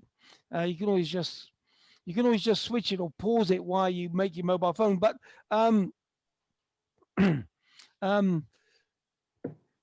got an ICD fitted to me. I don't know if you know what that is. It's an internal cardio defibrillator because I've got a heart condition since childbirth. But anyway, when I had this fitted, my dad's wife, my dad's second wife, she was saying, "Oh, you mustn't go near the microwave. My friend had a pacemaker, and the doctor said, and she labeled her kitchen, don't walk here, don't go near a microwave with a pacemaker." So I asked the cardiologist, and he said, "Nah, that's okay. You can go near with your pacemaker. It's okay, so long as you're not inside the bloody microwave, you know." So I don't think it would actually make much difference, because it's only such a short time. I think actually the people that have their mobile phone stuck to their ear 24 hours a day are in more danger, and having an ear set in your ear, and rather than having the mobile phone next to your ear, is probably more important. You know, people like I hardly use a mobile phone during my daytime, but somebody like the training coordinator, he's on that mobile phone probably all day, all long at work. Sometimes he's using the landline, but a lot of the time he's answering phones. People are making bookings. Those guys that answer the phones all day long, I mean, just having the earpiece in your ear is probably more important than that thing about not being near a microwave, because you're not doing it for a great period of time. It's only a very limited period of time. The reason I'm asking this question is most of the people now posting on their YouTube about the cooking and other things. Basically, they are keeping close to either the gas or close to the mobile. So how dangerous it is. In fact, what in case if it is dangerous, what precautions they should take to avoid any untoward incident. I mean, with a mobile phone, the best control you can do is to have the earpiece in. So then the mobile phone may be in your pocket, or it's not next to your brain. I think the waves are going to your brain. That's what they're worried about. I don't think that there is any that much of a danger from the microwave, basically. I mean, the an ICD or a pacemaker, the only thing that's dangerous for that are electromagnetic waves that you might get if you're doing arc welding. But the microwaves are going into the micro. I don't think they're going, it's if it's safe to go to a microwave with a pacemaker or something like that, I don't think it's going to be that much difference. Okay, I have one more question. In case if there is a fire in the kitchen, what type of extinguisher to use depends upon the type of fire. See, generally, if it is an electric fire, that's a different type of extinguisher to be used. If there is a fire from the gas, if you can elaborate, that will be great. Okay. If in my kitchen in my apartment, I have a CO2 extinguisher. That's a black one. Now, the CO2 is the best extinguisher for electric fires. And the reason it's good for electric fires is it doesn't damage other electrical equipment in the room. Okay. Now, the other extinguisher is outside is a dry powder. Now, the dry powder extinguisher is good on all fires, whether it's a solid or a liquid or a gas fire. Okay. So,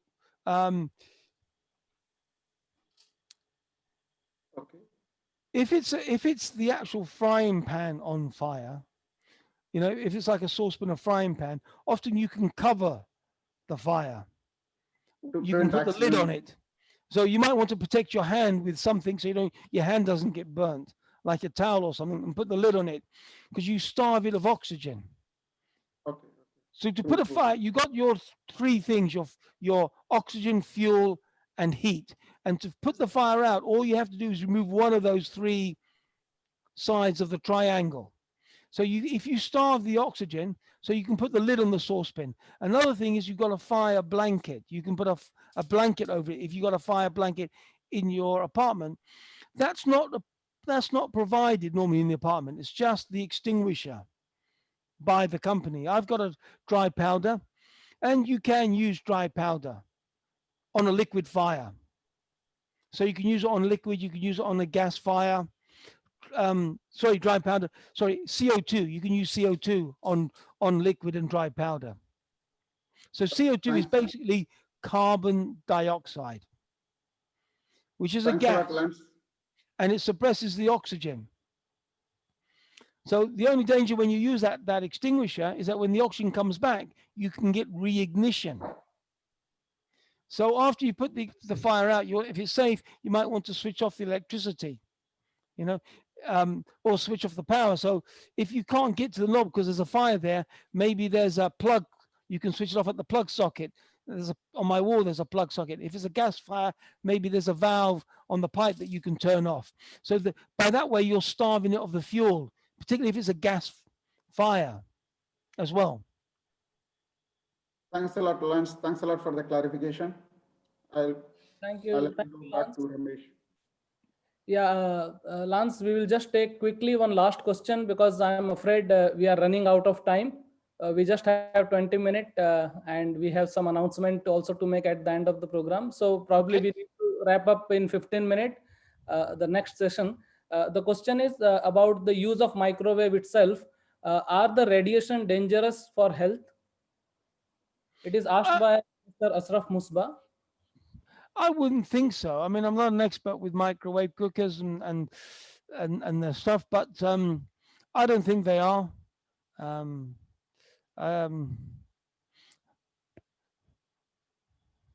don't think my cardiologist think there's no problem there, so I wouldn't. Okay, perfect. Thank you. I think if there was any danger to health, they'll be in the news and the TV or something, you know. I think the thing about the mobile phone and the health is that it's so close to your brain. That's why there's a big concern, you know. But you don't stick your head next to the microwave when you're doing the microwaving, are you? Yeah, thanks for the clarification. So maybe we can go for the next session and try to wrap up in 15 minutes. 50 minutes. Okay. Wow. Okay. Let's talk briefly then. First aid. Okay. So, okay. So basically, first aid is the initial assistance given to somebody, to a victim, before the arrival of more advanced help, which is normally an ambulance or a doctor or a qualified person. So in first aid, there are three aims that we do. The first one, the main priority is to preserve life, to save somebody's life. Okay.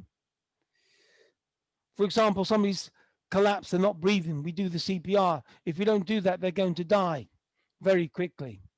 Also, to prevent the condition from getting worse. To prevent the condition from getting worse. So if somebody has fallen over and he's hurt his back, if I move that person, he might then damage his spine. So that would, I simply wait for the ambulance to arrive and let them move him in a more professional way. And also promote recovery. Now, promote recovery means that when we get him to a hospital and he gets the full treatment, we discharge him from the hospital. He can live a normal life after that. Okay. So, for example, if somebody has stopped breathing, they're not getting blood and oxygen to the brain, they can get brain damage. So if we start the CPR before the brain damage sets in quickly, as soon as possible, we are supplying oxygen to that guy's brain. And when he comes out the hospital, he lives a normal life. He's not affected for it by the rest of his life. Okay. So I'm an example of recovering from a heart condition. I've got a heart condition since childbirth. I have transposition of the arteries, and that caused me to collapse, my heart to beat extra fast, and I collapsed. And the trouble was I was kite surfing, so I fell in the sea and I drowned. Luckily, the other kite surfers dragged me up the beach and saved my life. I was in the hospital. I was in a coma for 5 days. I was in the hospital for 1 month, but I recovered and I'm living a normal life. So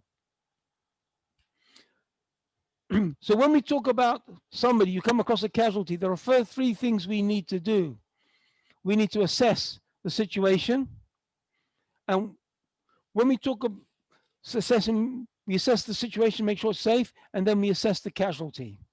Once we've assessed the casualty, we should call for help, alert. call the ambulance. And then we need to attend to the casualty if it's life-threatening, okay? If it's life-threatening, we need to, most of the time we can just wait for the medical services to arrive. So the first thing is to assess the situation. Now, before we rush in to help the people, we have to make sure that it is safe, the scene is safe, there's no danger to us. If the guy has electrocuted himself, is there still an electric current? Can I make it safe?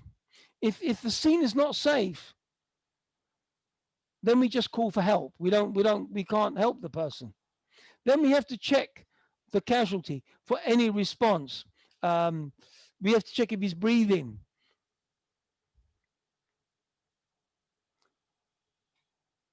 So once we've checked for response, you know, we tap him, are you okay? Are you okay? If there's no response, we have to check if he's breathing. Or he's not breathing. Then we need to call for help. So out here, we call 998. And this is probably now the most important thing. When you call 998, you are connected to a control center. And they are ready to talk to you in 27 languages. So whatever you're like, particularly Hindi and Arabic, of course, but English, but all the major languages. And this will help to calm you down as well. And I want to say this, it's not illegal in this country to do first aid. A lot of people think you shouldn't touch somebody, you're going to go to jail. No, they want to encourage people to help. And by calling 998, your telephone conversation is recorded. When that guy tells you, and they will help you. If you're not sure what to do, they will help you. Call 998. And it's a good idea to use your speakerphone. Put your phone on speaker, so if you have to do something, you can still talk to that guy in the control center while you're doing whatever first aid treatment you need to do. Listen to what that guy is telling you. Talk to him and give him the correct information. What is wrong with the guy? Is he unconscious? Is he breathing? Is he not breathing? Is he bleeding? Where is the accident? Give the exact location. So when the emergency services come, they come to the exact location, the right place. So now we've called for help, and I'm going to say this is the most important thing. Call that number, 998, call for the ambulance. If you call 999, which is the police, that doesn't matter. They'll connect you to the ambulance call center.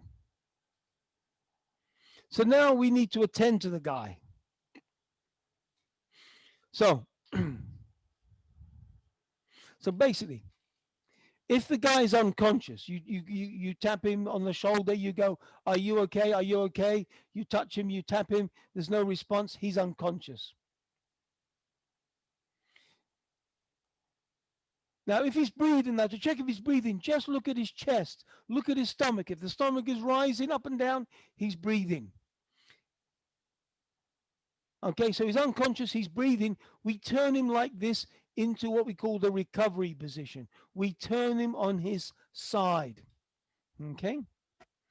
Now, the reason we turn that guy on the side is that if you keep the guy lying on his back, the tongue, when you're unconscious, you're relaxed and your muscles are relaxed and the tongue can fall back.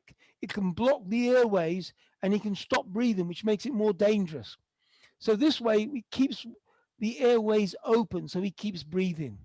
Now stay with him, stay next to him, make sure that he keeps breathing. So if he stops breathing, we start doing the CPR. And wait for the EMS, emergency medical services. So that means the ambulance normally. Stay with him while we wait for the ambulance. Talk to the guy, keep reassuring him. Now,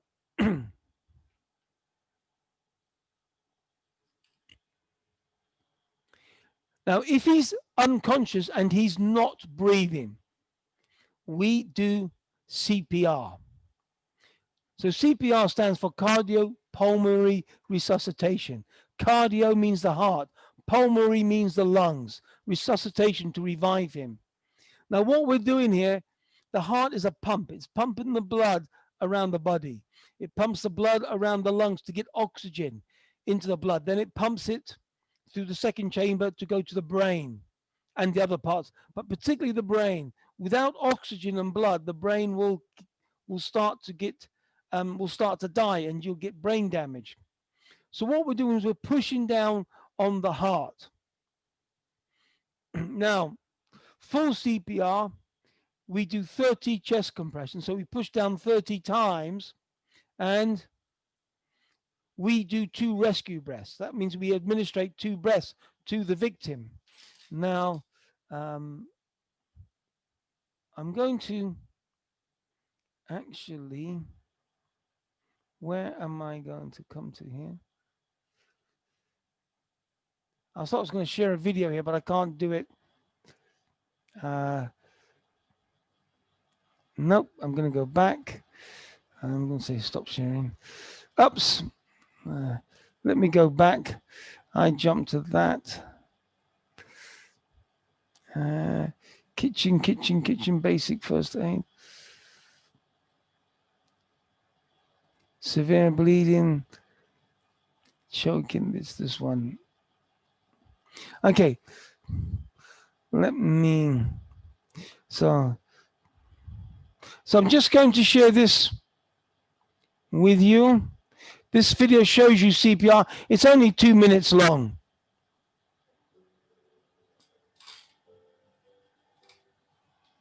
You arrive on the scene, check the scene for safety. Check the victim for consciousness, gently tap your shoulder and shoulder.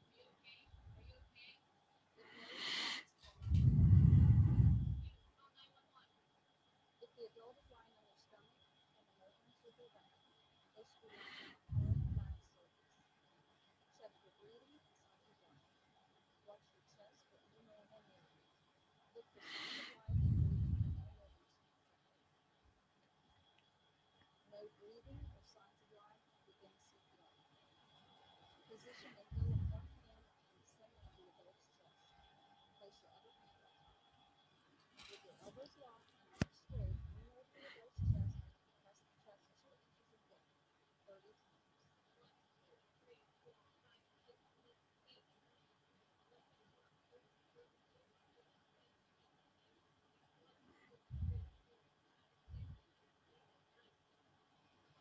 After 30 compressions, give rest. Give rest by tilting the head back, lifting the chin, and pinching the nose. Place your mouth over theirs and give 2 slow, gentle breaths, just enough to make the chest rise. Continue with 30 compressions and 2 breaths. Continue CPR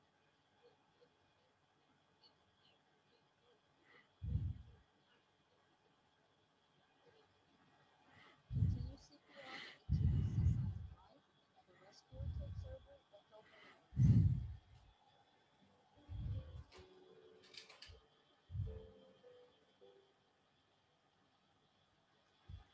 Now, share screen. So that was that. Let me just go back to my, find my PowerPoint presentation. There it is. Yeah. So,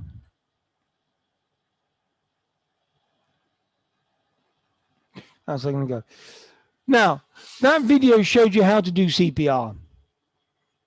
Now, obviously, if you do a proper first aid course, you will practice that on a dummy.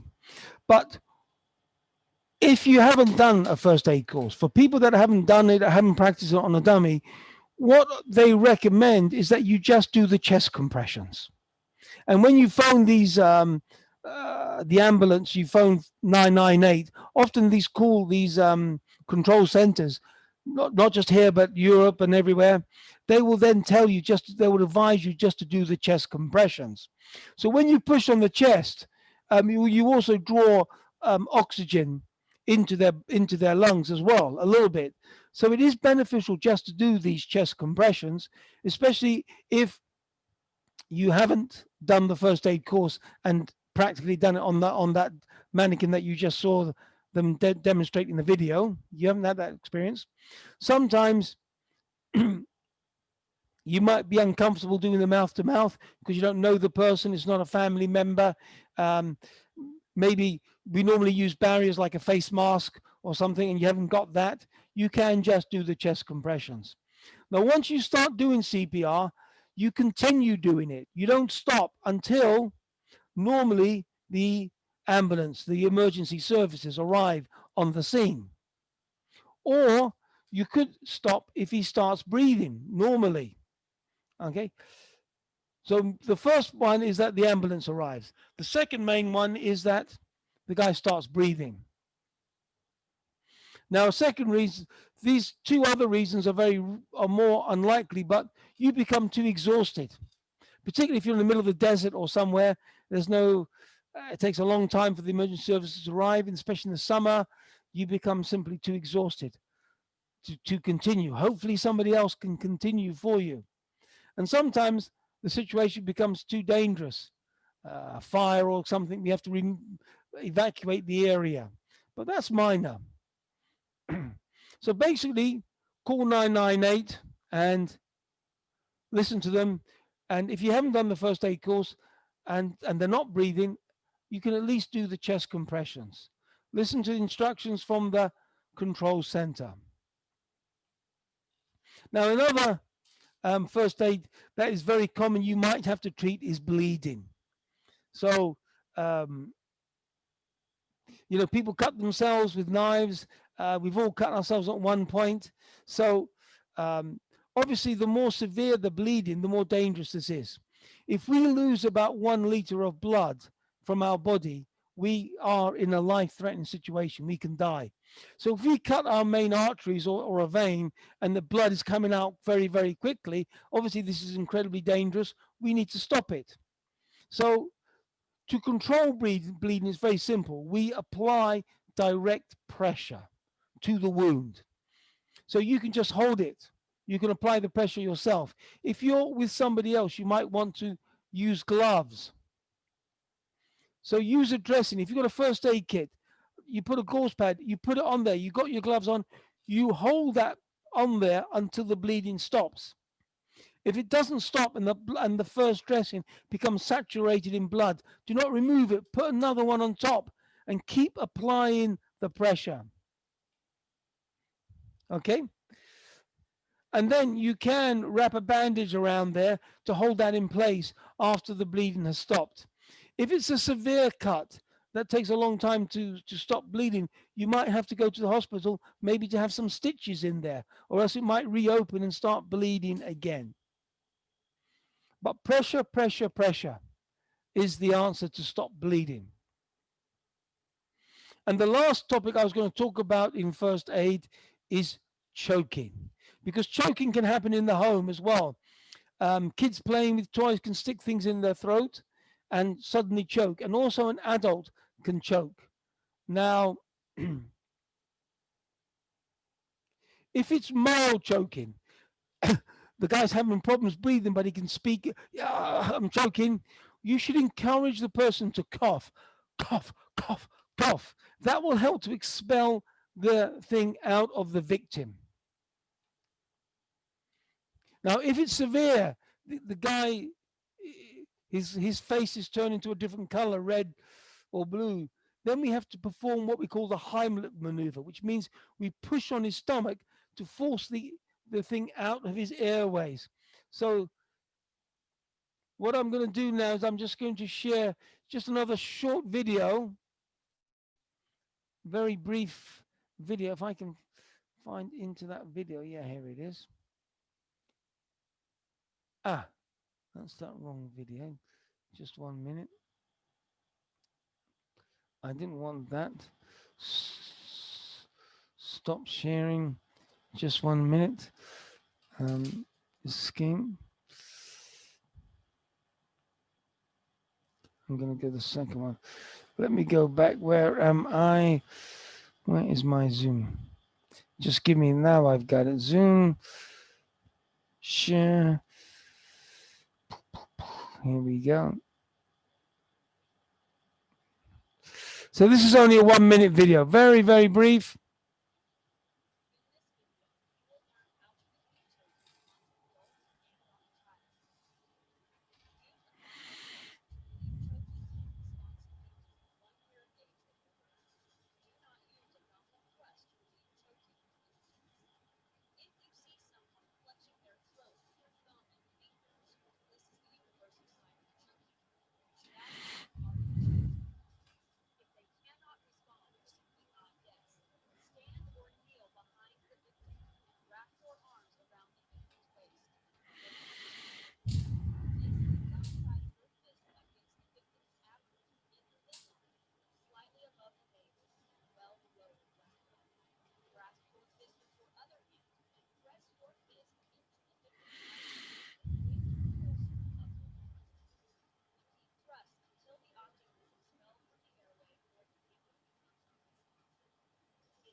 So, um, so gentlemen, yeah, I think we managed to do that in 15 minutes as you requested. Yes, Lance, thanks a lot.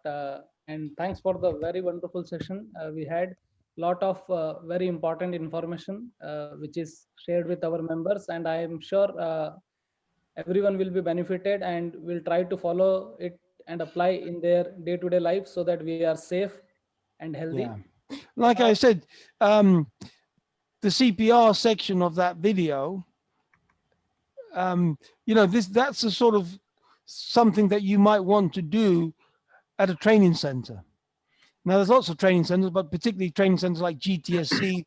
I know most of what we do is for the oil and gas industry, but anybody can do a basic first aid course at something like our training center, GTSC. You can do a basic firefighting course where you learn how to use a fire extinguisher, just for your own personal safety as well.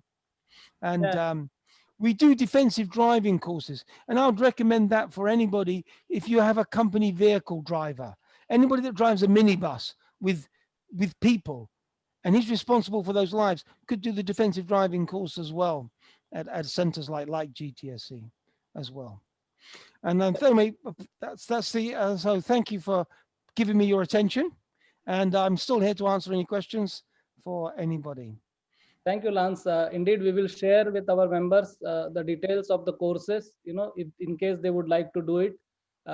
It's a very important aspect, you know, as it is said that when the casualty happens with others, it's just a news for us. But when it strikes on us, then it's a tragedy. So, you know, obviously we need to be aware and cognizant of all this important aspect so that we are safe, our loved ones and near and dear ones are also safe. Yeah. So thanks for this wonderful session. And Yeah. now I would like to invite I'll just say that, you know, I was talking about my personal experience, you know, obviously I'm still alive because people intervened, people came to help me. If nobody helped me on that beach, I would have died. I would be dead by now, you know. So I have to say thanks to those people that saved my life. And you can save somebody's life. It could be the greatest thing you do in your whole life is to save another human being, you know. Don't be scared. You know, like I said, a lot of people here think that you're going to go to jail. I mean, when they took me to the hospital, I was in a coma for 5 days. You know, so I couldn't tell the doctor, hey, these guys, let them, they're okay, don't put them in jail. But they weren't in jail. You know, they were not in jail. You can help people here. It's not against the law. But call 998 and get there. You know, they will talk to you and help you if you're not sure what to do. Definitely. Whether it's anything, whether it's diabetes, whether your kid has an allergy and he's swelling up, just call them. They're ready to talk to you and help you. Okay, so any questions then, gentlemen? Yeah. So Lance, I believe we don't have any questions for this session. So I would like to invite our treasurer, Mr. Rohit, to present a vote of thanks and make some announcement. Okay, I'll stop sharing that PowerPoint. There you go. Yeah. Yeah, so that you know we can. Yes. Rohit.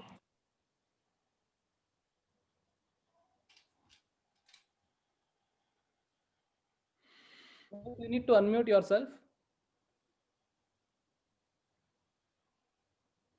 Hello, can you hear me? Yeah, now I can hear you. Okay, good afternoon, ladies and gentlemen. I think it was an excellent event on the safety awareness.